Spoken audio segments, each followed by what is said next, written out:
Hello বন্ধুরা, আজ একটা সমস্যার সমাধান নিয়ে এসেছি। এখানে দেখুন যে প্রিন্সেস কাট ব্লাউজ হয়, যে আমাদেরকে আর্মহোলের এখানে যে এক্সট্রা কাপড় থাকে তার জন্য আর্মহোল ফিটিংস হয় না, যে ফুলে থাকে, ফোলা ভাবটা থাকে, সেটার কীভাবে আজকে পারফেক্টভাবে কাটিং করতে পারবো, চলো তাহলে আজকে সেটাই দেখা যাক আজকে কীভাবে।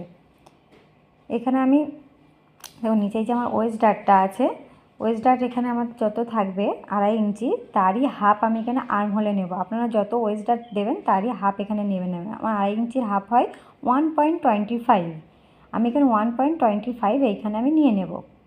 আর্মহোলের কর্নার থেকে 1.25 আমার যেখানে আসবে আমি সেখানেই নেব। আপনাদের নিচেই যে ওয়েস্ট ডার্টটা আপনারা দেন, প্রিন্সেস কাট ব্লাউজের যে ওয়েস্ট ডার্ট দেওয়া হয়, তার যে ডার্টটা নেবেন তারই হাফ ইঞ্চি এখানে আর্মহোলের এখানে নেবেন।